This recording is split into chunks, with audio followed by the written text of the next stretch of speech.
It's not a post-COVID world, it's a COVID world, and we need to be agile all the time. And the world is changing faster than ever, and it's accelerating that pace of change every single day. And it's not going to stop. Training people and to be agile is almost the number one objective from any CEO. You want to have an agile organization who can confront whatever changes come. Welcome to the Inspiring Change podcast, where we talk to leaders about all things internal communications, engagement, leadership, and change. Hello there, and welcome to this episode of the Inspiring Change podcast. It's funny, I was having a poke about the internet the other day, and I came across an interview. I can't even remember where I found it. It was on a channel, on a UK news channel called London Live, a chap called James Bidwell. And it was only when he started talking about innovation and what he did and where he'd come from, and he mentioned Springwise. And I suddenly went, I remember that. I must have subscribed to Springwise about 20 years ago. And I used to get their newsletter, and I'm going to let James, who's my guest today, I should probably say that, I'm going to let him explain a little more about Springwise in a while. But basically, people out around the world looking for great ideas, new innovations, and the ability to look at those new ideas and those new innovations to come up with newer and better innovations and ideas. And I thought it was just a really, really nice idea and a lovely example of social sharing. It struck me then, as I watched more of this with James, and I'm lucky enough to have him on the show today, that organizations now are talking much more about innovation. We have to innovate because things have changed because of COVID. There's now opportunity, but to get that opportunity, to meet that opportunity, we have to innovate. We have to be agile. We have to create cultures of failure because that's a good thing. And I always think that, CEOs and senior execs tend to throw around words like that without much thought to exactly what it is they want people to do to make a difference, to effect change. And that's why I'm really pleased to have James on the podcast today. James, good afternoon. You're very welcome. Thank you for having me on your podcast. It's really good to be here. Great. Tell you what we'll do. Let's kick off by, why don't you tell me a little bit about what you do, about where you've come from, and a little bit about Reset and Springwise. Well, let me start with Springwise, since it's always great to meet people who know Springwise, and many people have known it for a long time because Springwise actually started in 2002. So we're going to have to celebrate the 20th anniversary soon. I look forward to that invitation. Yeah, exactly. Well, it'll be virtual, of course. Of course. Well, maybe it won't be by then. We may be able to meet and have a drink. But I took over Springwise 5 years ago when it was going, but it was unloved. It had been going for quite a long time, and it hadn't quite found its way. And there's a really nice guy called Rainier Evers who owned it at the time, and he allowed me to buy it off him. And that became the catalyst for my sort of innovation journey. And so Springwise, as you quite rightly say, we crowdsource innovation ideas from all around the world. We have people in 190 countries who send us ideas every day. We get about 100 ideas every day, and we publish the top 3 at springwise.com and also on our app, which we launched about a year ago. And really what it's there to do is to inspire people to be creative, to come up with new ideas, to change the way they do things and change their culture in a very positive way. So we call it Innovations That Matter.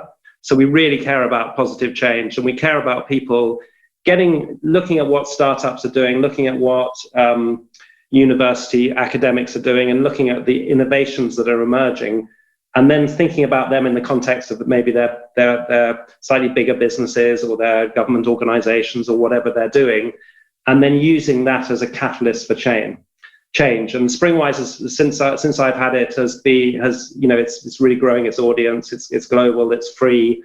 We have great newsletters every day. So it's a bit of a labor of love, but it's an amazing space for anyone who, as I think your audience must be, is interested in innovation and change.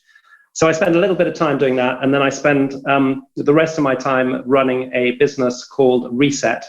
And Reset is a strategy consultancy for innovation, disruption, and sustainability. And we work with the boards and CEOs of pretty big businesses across multiple sectors, so retail, real estate, insurance, travel and tourism, and others, in order to help them figure out the future in this uncertain world.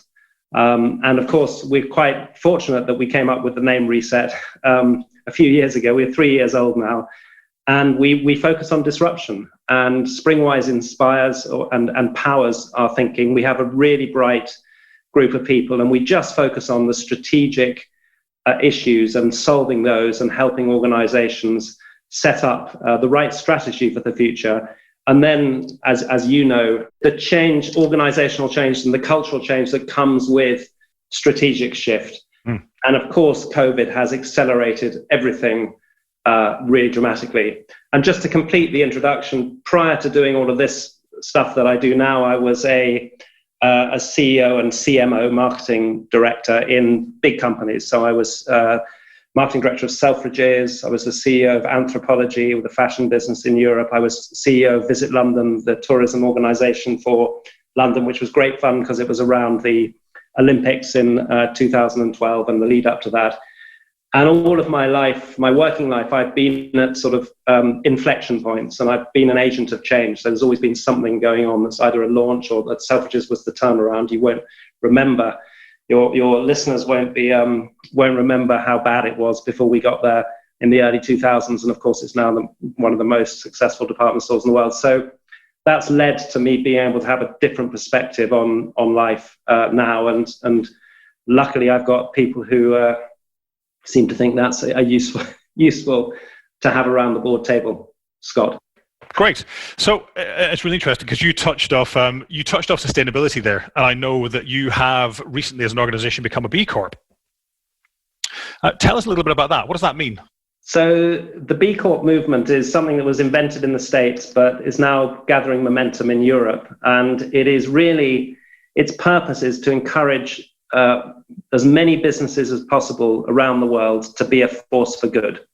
And a force for good means you have to consider purpose in equal terms as profit.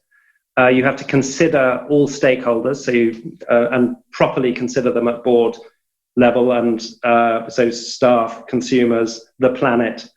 You have to have a social purpose built into your DNA of the organization, and indeed your articles. And if I tell you it took us over a year to certify, so it's a very, very tough certification process. But of course, when you get it, it's an amazing thing to have, because it means that our energy is renewable. The way we look at travel is, we look at travel in a very eco-friendly way, the way we treat our teams and also our supply chain. So any money we spend anywhere, we have to look at it through a lens of purpose and a lens of business as a force for good. And so that's very powerful for us, for our clients, for our teams. It's a fantastic retention and for our colleagues, but also, of course, for people coming to work in consultancy. And some people may think that consultancy has got a certain reputation, but when they find that we're a B Corp, it's a real attribute that people love to be part of. So I get a lot of people coming to me and saying, "Oh, that's fantastic. Didn't realize there were any B Corp consultancies. I really want to work with you because purpose and all of that stuff is really important." So we announced it yesterday.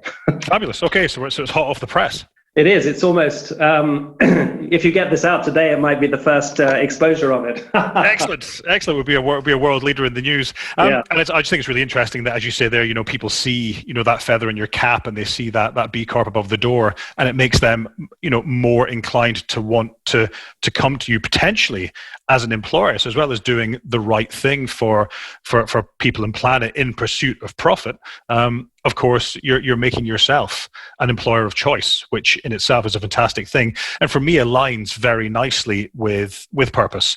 And as we see, and we hear lots and lots of talk about millennials, some of it possibly fair, lots of it possibly not quite so fair. And I just wonder, when we think about people and millennials particularly looking for organizations and roles that are more aligned with their values, more aligned with what they stand for, and therefore organizations that have purposes that are more aligned with the idea that there's something bigger than just company. I think that whole idea of B Corp is really powerful. The whole idea of purpose, and it brings me back to a quote that actually I heard you say on that program that I first saw you speak on, where you said, brands who don't have purpose will fail. Now, that is a massive statement, and I just wonder why. Why is it that brands will fail if they don't have a purpose? Well, of course, it is a highly complicated. It's a very simple statement, but it's a complicated world in which we live. But I stand by that statement, and there are a number of reasons for that. The first is that, as we know, we have trashed our planet, and we are trashing our planet, and business is a massive factor in that. So is government, and so are other forces. But we do live in a world where catastrophic climate change is coming our way, and I could talk the whole podcast about that. I care very deeply about it. We also live in a world where generations are shifting, obviously, but they're shifting quite fast, and particularly in the digital world that we live in. As we know, information crosses the world in seconds. And the generational shift, which is now accelerated by the COVID situation, I think is building a realization amongst the consumers of today, and more importantly tomorrow, that we have to do something about that, and we just cannot continue to consume more than we need, chuck stuff away, chuck plastic in the ocean, pollute our rivers through water authorities that don't care and farmers that don't give a damn. And I think that movement is now coming, and it is beginning to be reflected on the high street and in brands that consumers have historically gone to and not thought about. Consumers now think about purpose, and that is not only upmarket, expensive brands, but it is coming to more mass brands. And I think that it represents a huge opportunity for brands that do care. And I do believe that those that don't will fail. And we're seeing there are great examples, which we won't talk about specifically, around some of the labor being used in well-known fashion brands, and that will kill them. And it should do, because it's a disgrace. And the B Corp, of course, certifies us and means that we are certified against all that kind of stuff. But wouldn't it be great if some of these other businesses followed that lead? Yeah, and I think for me, from a purpose perspective, having everybody aligned around the one purpose, whether it be your customers on the high street understanding what it is you stand for and why you exist, but also your employees having that same and consistent understanding of why it is you exist, and having the belief in the organization to want to live that purpose every single day of the week. So, when I think about it particularly from the perspective of this podcast around internal communications, around leadership, around change, and the whole idea of communicating purpose internally and really bringing it to life, what have you seen through some of the organizations you've worked with, like, Selfridges or Visit London, or some of the clients that you've worked with in Reset? What have you seen that's worked really well in how organizations have tried to align their people behind purpose? So it really comes down to one really, really important factor, which is the leadership and leadership. So it's the leadership in that if you get a CEO who really believes in purpose and believes in that change and believes that it's the right thing for the business, that believes that it can be commercially viable, then that gets you a long way down the track. And what we do is we really try to work only with the best CEOs who really care about that. And we try to avoid the CEOs who just are trying to do it as a tick box exercise. And when you get that leadership and that vision, you have an open door in terms of being able to open up the rest of the organization. But the other side of it is that when we start to talk about, particularly when we talk about the environmental damage, and we do a lot of work in sustainability and social, and activism and all of that. When we talk about what's happening in the world and we educate, you find that people go, really, is that really what's happening? I'm almost ashamed that I live in a world where that's happening. And if my business can help fix that problem, and I've got kids sitting at home and I've got grandchildren or whatever I've got and brothers and sisters, I need to be part of that. So you find that once the if you've got the leadership and you've got the story and you take the time to educate, and then you have a clear strategy of how to do it and to make it commercially viable. And I'd like to talk about investors in a second. Then we find that our work, we're the catalyst of change. So we're not doing it. We're helping write the strategy, or we write the strategy, but we always co-create. And then we catalyze that purpose to happen. And we have all sorts of techniques in Reset, and we use a lot of the Springwise material to help bring it to life. But the organization is what's changing, not us. And so we find that it moves so much faster with the right CEO and the right messaging and the right education. And then, of course, the comms around that and telling that story. And the other part of it, Scott, which I wanted to mention is, and I should have mentioned earlier, is what's encouraging is we're now seeing investors thinking that all of this is important. And at the moment, I still think it's hard to find investors who care more about anything than money. But at the same time, I am seeing funds being set up which are more purpose-driven. And I'm a believer in profit, but I'm a believer in profit with purpose. So impact funds, I think, that's great, but that you might as well give that to charity. And actually, I think the trick to changing the world in which we live is businesses that are profitable and purposeful, and they are then going to be successful. And I give you the example, of course, which we know well, of Patagonia, which is still in private ownership, has been going, still has its founder there, and has that mission, that really, really clear mission, which is, in business to protect our home planet. You can't be clearer than that. Makes amazing clothes and products, but also has that culture and that activist kind of approach to change that has made it a very successful business. And what's nice is people are taking that as a role model, and they're saying, okay, we're gonna copy that slightly, and we're gonna do things in other categories, and we're gonna take that ethos. Tom's of Maine and people like that, they're businesses which have Tom's of Maine and also Tom's Shoes, they're both B Corps, I think, are beginning to shift the dial. Yeah, and I couldn't agree more about the leadership piece. And I think for me, that's leadership all the way down through an organization. It's all the way from the top through all the leaders in the organization, because it's all well and good for the CEO to stand up and say, as an organization, we need to do more to support our planet, to run a more sustainable business, to be more environmentally friendly, to think more about sustainability of people. But it's down to the leadership down through the organization to translate that for their staff, for their people, for their teams, wherever they work in an organization or whichever sector they work in, and bring that to life for them in a way that really connects. Yeah, couldn't agree more. And it's a very different thing at the someone who's working in a shop or working at a more junior position in an organization. What does that really mean for me? And presenting that. And I think there is a really strong argument for brands with purpose being much more resilient. So you're more likely to keep your job, particularly in the moment in which we're living. You're more likely to be in an organization that's going to be successful in the future. And that's critical for all of us. Your feedback's important to us, and I'd really appreciate it if you could please take a couple of minutes to rate this episode of the Inspiring Change podcast and perhaps leave a few words of feedback. Thanks so much. Moving that story on then, when I think about an organization that wants to become more purposeful, perhaps an organization that in the long term wants to become a B Corp or change how it does business. I saw a great quote the other day, and I can't remember who it was accredited to, that people don't mind changing. They just don't like being changed.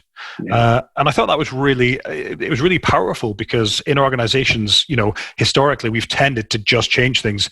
We now want to be a B Corp. We're now going to do this, get on the bus. Or we're now going to change our process to be more in line with sustainability best practice, get on the bus. And we don't go out and we don't find out from people, and we don't ask people in the organization, well, how do we do that best? What's bothering you? What's going to get in the way? Where are the hurdles? How do we get over them?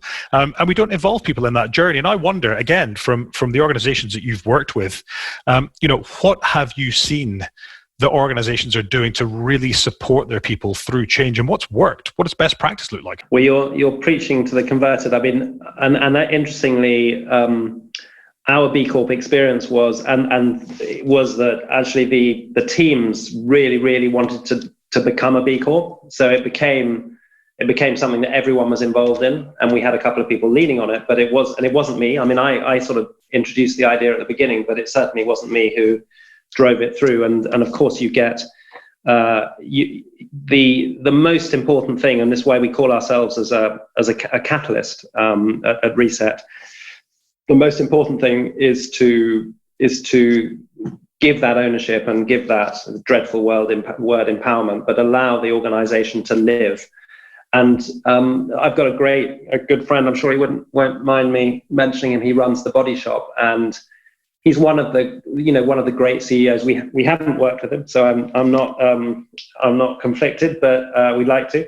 But he talks about leadership in a really modern way, and he talks about, the command and control is completely gone. This is about him and a group of people who are peers, making a business great again. And actually, they're doing a fantastic job. And they have another fantastic ownership structure, of course, because they're owned by Natura, the Brazilian guys who are a long-term investor, and he's a fantastic CEO. So you just talk to him about that, and you know that the leadership and the organization is catalyzing itself because of that. Being led in that certain way. And we spend a long time when we're rolling out cultural change with the teams throughout the organization, really bringing them up to speed and educating around some of the topics and getting them to sort of get to the same conclusion, rather than saying, here's an instruction seminar on, this is what you've got to do. And I think in a world of much more flexibility, where we have to, you have the sort of, I think about retail. The customer is now driving retail, not the shops or the retailers. So actually, like John Timpson, the guy who runs Timpson's, has a sign outside his little shoe stores and key cutting stores, and it says, "The person in this who's running this store has my complete authority to do whatever it takes to make your customer experience brilliant." And that is, the agility and the pride that brings is really important. So all of those little touches, and back to your communications point from earlier, the comms around that is really, really important, and telling the story. Yeah, and I love that. And I know that Timpsons are always trotted out as a really good example of an organization that has very high employee engagement levels and a very, very, very solid culture. I know they take on lots of ex-convicts out of prison and retrain them. There was some talk of a holiday house somewhere that you could go and use. So, there's a lot there that helps to build that culture in that organization. Yes, Mr. Timpson is somebody that I would dearly love to get on this podcast. I did ask before and he was too busy. But he's you never know. An interesting family business, so still owned by. So I think there is back to the investor point of view. You have to divorce this from being beaten up by investors all the time and not doing the right thing for short-term gain. And that's one of the reasons I think there is the whole investment kind of structure, I think, and the infrastructure will change quite radically going forward. And there will be winners who are thinking about this, I'm sure. Okay, let's talk a little bit about innovation, which of course is at the very core of what you guys do at Reset, and the very, very core of Springwise. Yeah. I've sat through, as I'm sure you have, and you may even have said these things in your roles as CEO, about having a culture of failure, a culture where it's okay to fail, because if we're not failing, we're not trying hard enough, we're not pushing the envelope, we're not trying enough new things. If we don't fail, we're not going to make any progress. I hear that a lot. But I wonder from your experience, what have you seen that leaders in organizations are doing to show their teams that failure is okay, that failure is acceptable, that when we say it's okay to fail, it actually is, and they're not just empty words. So it's a great point, and we like you say, we talk a lot about that. We kind of sometimes we phrase it slightly differently, and we pilot things, or we do MVPs, minimum viable products. So we bring stuff to market, and then we'll close it if it's not working. We're running programs, but it's hard. It's hard in big corporations. It's really hard.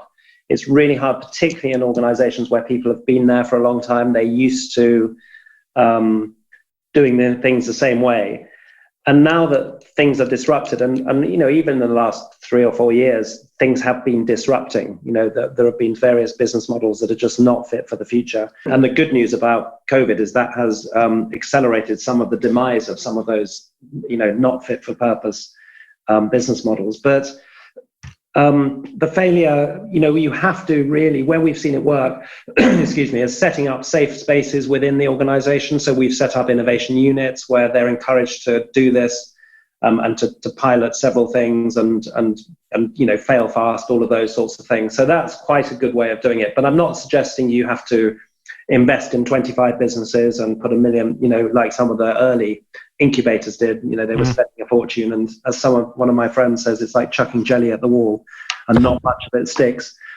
But where I have seen it succeed is in younger startup businesses. So I'm on the board of a business, a Berlin-based influencer marketing business, and we have purposely gone into new categories to test them. And we go in for 3 to 6 months, and then if they're not working, we close them down. And we do that on an ongoing basis. And when you're doing that and you're communicating it correctly to the rest of the organization, it's kind of, this is the way we do things. And you'll see a lot of the startup mentalities, and you will experience that as well. That's how these guys work, and it's just part of the way they work. And so injecting a little bit of that and showing people in sort of more old-fashioned organizations that stuff is happening in other places and it is okay. And actually, our business in Berlin is incredibly successful because the ones that do work very well. You demonstrate it. So it's all about, rather than just sort of saying it, it's about demonstrating it. And of course, in a bigger organization, if someone does fail, inverted commas, then you pick them up and you say, okay, well, that was well done. And, what have you learned? What have we learned? How do you turn that into an opportunity? And we're in the business. I wrote a piece recently about, we're living in a COVID world. It's not a post-COVID world. It's a COVID world. And we need to be agile all the time. And the world is changing faster than ever. And it's accelerating that pace of change every single day. And it's not going to stop. So it's the new norm, and we have to get used to it. And training people and to be agile is almost the number one objective from any CEO. You want to have an agile organization who can confront whatever changes come. Yeah, and I think to your point about, business models failing because they just weren't fit for purpose anymore, but they were just managing to creep along just enough to keep going until this happened, and bang, suddenly everything shut down, everything stopped, and suddenly they're looking and going, well, perhaps we don't have a business anymore. And, arguably you could say that, a very large high street retailer of Irish descent that begins with a P that doesn't trade online is maybe a good example of that. So, maybe we'll be seeing an e-com website coming from them soon. You've talked a lot there about agility. And I do agree that agility is one of those things that sets those new entrant organizations apart from the bigger, older dinosaurs, which, look, in themselves have been very successful for many, many years, but they just don't have the fleet of foot or the ability to change direction as much as, an example I really like is Monzo Bank, for example, the online startup bank, or N26 or Starling or any of the new banks, who are able to change direction on a sixpence, try new products, work out if they work very quickly, and if they don't work, bin them and try something else. So, they've got the edge definitely over those bigger, the old oil tanker analogy that we use often, certainly got the edge over those guys. But it all, of course, boils back down to culture. Because the people that work in your organization in Berlin, the people that work in Monzo or Starling or N26, they haven't had to come from a culture which is 100 years old. They've come from a culture which is 2 years old, that they've made and built alongside the systems that they have to make those things run. So I wonder, when you think about that whole idea of culture, I wonder what you've seen are some of the practical things that organizations can do to try and instill the idea of agility and innovation and failure into their culture. I mean, for me, it's more about leading by example and doing it and walking the talk rather than saying it. But at the same time, where have we seen big culture shift. I think when it works best is you have you create a North Star, and you have a very strong North Star, which is communicated around extremely well, and it's got good thinking behind it, and it's a lot of the work we do at Reset. And if it's right, then it allows not only the marketing people to get behind it, but it actually allows the whole company to get behind it. So having a really strong sense of direction, a strong vision for an organization. So for our Reset vision is create a better future today. It's really simple, and everyone understands what we're trying to do. And today means like we're in a hurry, as you know. So I think having that, and we're a small business, but when I've seen that,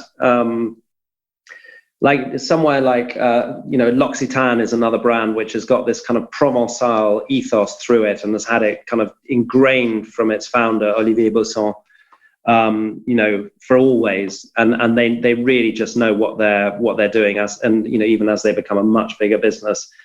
And so that when you really understand all of that as a leadership team, and then you can disseminate it throughout the organization.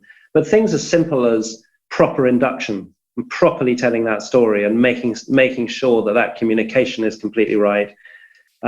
Proper marketing materials, but the internal aside, lots of companies do great ads and they spend a fortune with some ad agency, and isn't that great? It's all over the telly for their customers, who probably aren't watching anyway because they're doing something on TikTok. But actually, what about spending that amount of energy and effort on the internal side of things as well? So I think internal communications is a much underutilized tool and technique. And it's so critically important. And it seems to be about, even when I was a marketing director, it wasn't really even on my list. And I was meant to be the marketing guy. I think it was in HR, who at that time were more interested, they knew how to hire people and do employment law. They didn't have a clue about marketing. So thinking about how you're talking to your teams and how you're communicating with them. And what I've learned over COVID is a lot of the CEOs who normally sit on a plane all the time, suddenly they're stuck at home and they're meeting their management teams every single day. And one very big global company, he said, I have a board meeting every day. It's absolutely fantastic. We've moved the organization on so far in the COVID time because we're all together, we're connected, we're not wasting time hurtling around. And of course, there's a great other benefit of that is it's not destroying the planet through carbon emissions from aeroplanes and other unnecessary stuff that people seemed to think they should do. Yeah, there's a couple of things there that spring to mind immediately. Number one, I have never been on TikTok. I should probably write that immediately. I'll get my 15-year-old. I'm TikTok famous, but only my 14-year-old daughter's managed to get me to do a dance. I was just about to say I need to go off and get a lesson from my 14-year-old daughter. So there we go. And the other thing, absolutely, and internal communications is still in many corners seen as the poor cousin. We've got these. Maybe it's 10 employees, or maybe it's 10 or 100 or 300 or 500,000 employees, or in fact, let's call them customers potentially. Or in fact, let's call them advocates, potentially, for your business. And how much easier is it to bring those people on a brand journey, potentially, than somebody who doesn't know you from Adam? So definitely, obviously I'm very passionate about internal communications and the power it has, because that's what we do in inspiring change. So, couldn't agree more. Let's talk very briefly about the turnaround of Selfridges, because it was actually really interesting that when I was, again, back to the top of the podcast, when I saw you talking on London Live, and the way you described Selfridges pre that turnaround, and some of the things that you did, particularly in the innovation space from a retail perspective that nobody else was doing, I had absolutely no idea that things at Selfridges had ever been that bad, because of course, I lived in London from the mid-90s for about 10 years. And for me, Selfridges was up there with Aquascutum and Fortnum and Masons and in an Irish context, the Brown Thomases of this world, or Harrods, if you're back in London. I had no idea that it had come from somewhere that just wasn't that place. What role did communications play in that turnaround with your people? Well, it was it was late 90s that we got there. I was hired by a guy called Vittorio Radice, who was a CEO and fabulous guy who's led the change. But I was on the operating board as marketing director, and really it was really unloved, and it's extraordinary. It had rows. It had departments still. So you go into a bit of the store, it would have rows of raincoats and rows of shirts and all of that kind of stuff. And it was like, oh my God, this is awful. The customer base was completely out of touch. So the first thing we did is we spent 90 million on Oxford Street, that building, and this is in the late 90s, so it was a lot of money. And it never had the escalator or any of that stuff. So we put the atrium in, and then we had a strategy the first strategy was to create the house of brands. So to move away from the rows of raincoats and the rows of and the shirt department, the Are You Being Served kind of type stuff, and turn it into more of a theatre of brands. So we went out and we persuaded Louis Vuitton and their brands to come in, and Ralph Lauren, et cetera, et cetera. And then we had, by that time, the 90 million, we worked with amazing architects to create that sense of place. And I think department stores had never really thought of themselves as places to go and to see and be seen. They were just like a transactional thing. So we created theatre basically in department stores. And if you've seen our store we built in Birmingham, that looks like a spaceship that's landed on the edge of the bull ring, which again was something we built when I was there. And behind all of that, what we were trying to do was to reinvent the department store. And we went back to the Selfridges history, which has now been well publicized through the Mr. Selfridge TV program that some of you might have seen. And we said, look, what did this guy do back 100 years ago? And what was his take? And why was Selfridges so successful then? And we found out that he invented the sale, first sale ever in a store.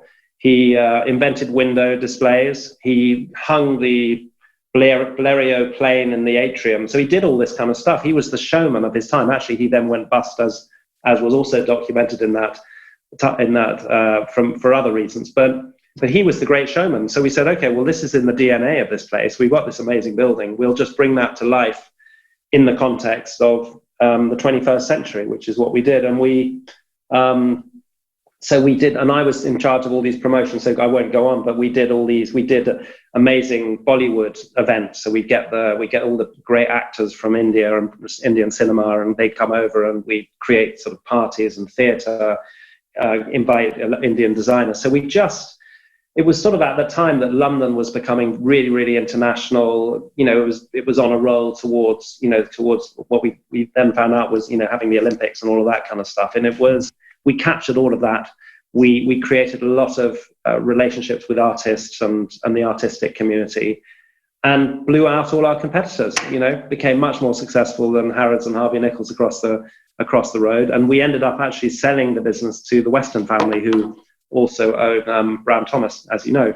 Yeah. And it was an amazing journey. And I was a small part in it, and I was, it was a while ago, so I was a youngster, but it was just the ability to, in those days, have such a strong sense of vision, and to answer your question properly, that energy and that excitement of this transformation infused the whole culture of our organization.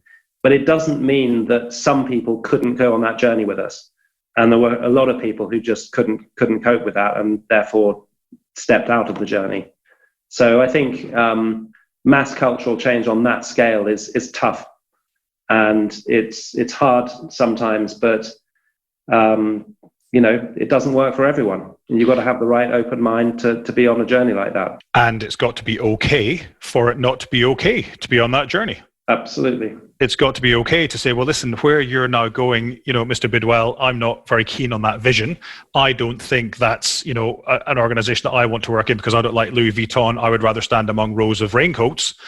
So I'm going to go and work somewhere else. That's got to be okay. It has to be. Absolutely. And yep, you're completely right. And it was a big turnaround. And I think I learned about agility in that, because we were shifting and moving all the time. And of course, retail is one of the brilliant businesses. Working in a shop, you see your customers all the time. You know every day what's happened where, who's done what, all of that stuff. It's a very exciting place to learn about agility and learn about customers. Let me ask you one final question, James, to wrap up. and it's kind of back to the core again of what you stand for now between the brands and the organizations that you work with and for, and it's back to innovation. And I just wonder, very succinctly, 30 seconds, what's the one thing that you would say senior teams could do right now, tomorrow, today, this afternoon, to make their cultures more innovative? Become a B Corp. Become a B corporation. I did it in less than 30 seconds. For me, put the environment and society at the center of your business plan, because it will drive incredible innovation when you look at what you have to do in order to do that. Brilliant. That's a great way to finish. James, thank you very much for your time. I really appreciate you being on this episode. It's been really nice chatting to you. I hope I didn't quite chat over you as much as the previous interviewer did when I saw you on TV. And we'll leave it there. Scott, thank you so much, and congratulations on the podcast. It's really good, and we need you to bring all of this thinking to a broader audience. So if anyone wants to reach out, please do. Brilliant stuff. Thank you, James. Take care. Thanks for listening. To hear the views of other leaders in our podcasts, to read our blog, or to find out more about inspiring change, please visit our website at inspiringchange.ie.